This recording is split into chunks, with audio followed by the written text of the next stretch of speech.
Session is resumed. Senator De Lima has the floor. Thank you, Mr. President. Mr. President, my fellow senators, mga minamahal kong kababayan, magandang araw po sa inyong lahat. I feel privileged that I'm the second member, next only to another lady senator, to deliver the privileged speech in this 7th Congress and in this centennial year of the Senate. I just hope that our male counterparts would not take it grudgingly.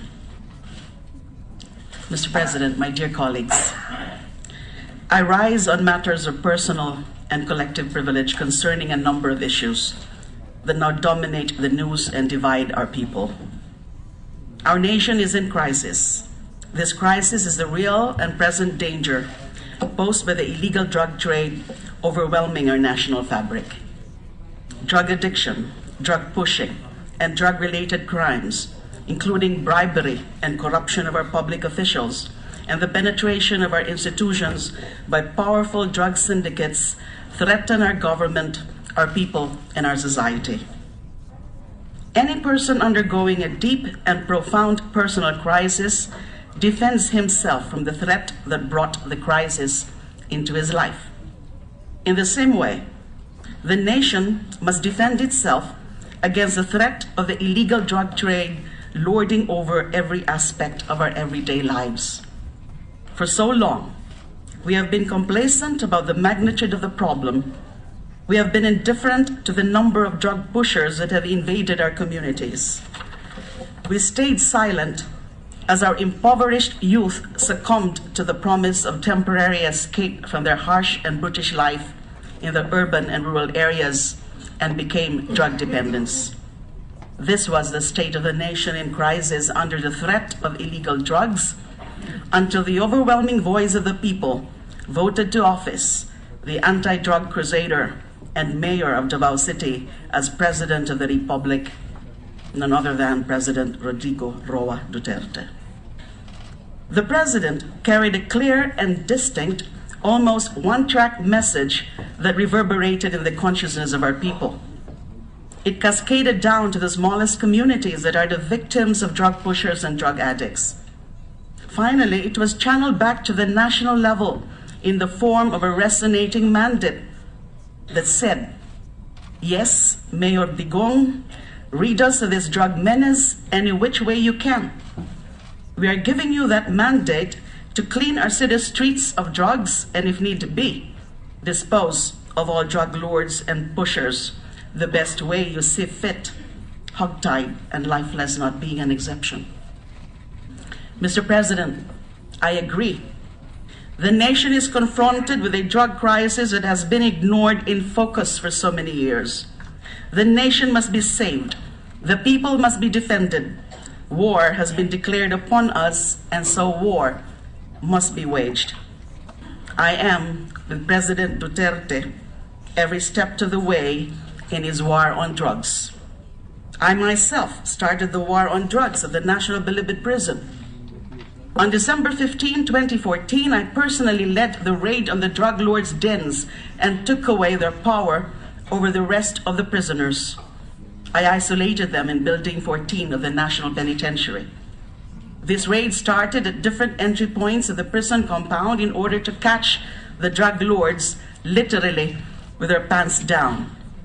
It can be described as systematically executed simultaneous rage on each and every drug lord's luxury cabal.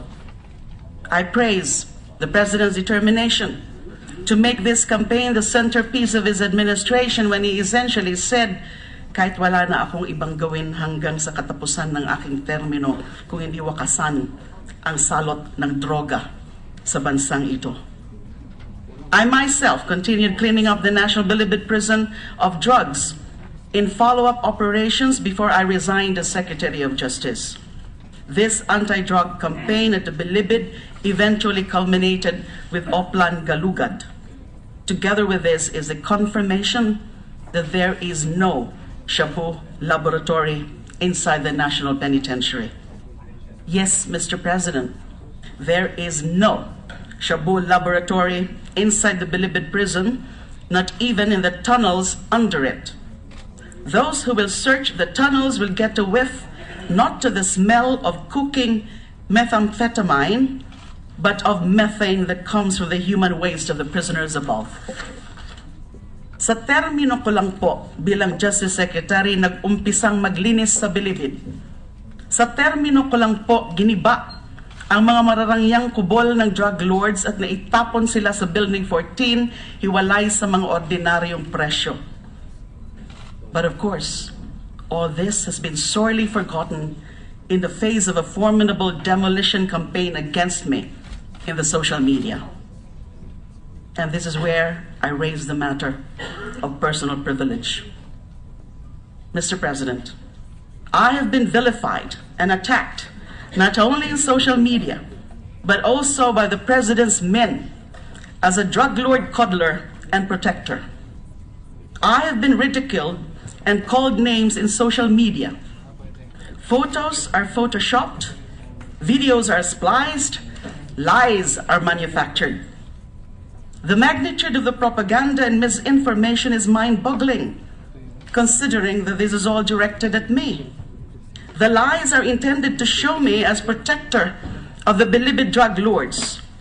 But the truth is, I was the only Justice Secretary since the 1986 EDSA revolution who dared to eradicate the dominion of the drug lords inside Bilibid. I was put to task by no less than the Speaker of the House as a sitting senator of the same Congress that he leads.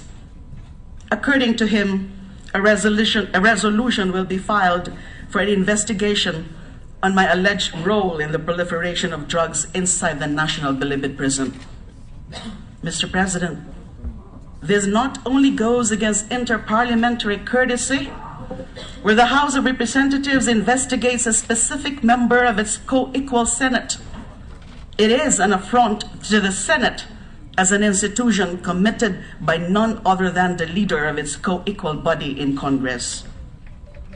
But I will not use that time-honored principle as my primary defense. My first defense is common sense.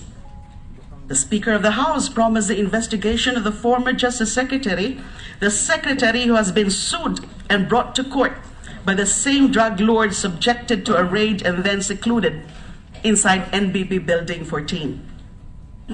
The Speaker intends to investigate me, who, like the President and PNP Chief Bato de la Rosa, also received death threats from drug lords, for my success in isolating them from the rest of the prisoners and for preventing them from further conducting their drug trade operations from within the walls of the National Penitentiary.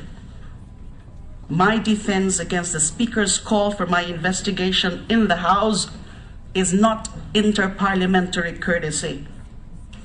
That is your defense, Mr. President, when you defend me as a Senator of the Republic and this Senate as an institution from this blatant break of tradition and courtesy between the two houses, and whenever you decide to demand an end to all this foolishness before it blows up in our faces, as I so respectfully request now, Mr. President.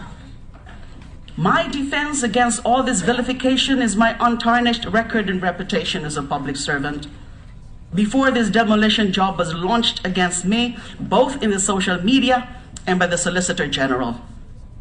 My defense is my selfless dedication as the chairperson of the Commission on Human Rights, as a Secretary of Justice, and now as Senator of the Republic.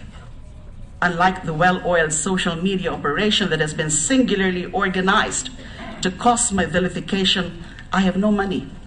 I have no resources. My friends consider it as a blessing that I was elected senator through sheer determination and the generosity of relatives, friends, and supporters. Last Friday, Justice Secretary Vitaliano Aguirre claimed that high-ranking DOJ officials from the previous administration were in the payroll of the NBP drug lords. Secretary Aguirre did not mention any name or my name, but going by the previous statements of the Solicitor General and the Speaker, one does not have to be a genius to guess who he is referring to. I am outraged that he has qualified this matter-of-fact statement with the actual truth, that he has yet to create a task force that will yet conduct an actual investigation on his foregone conclusion that indeed there were payoffs to DOJ officials. Mr. President,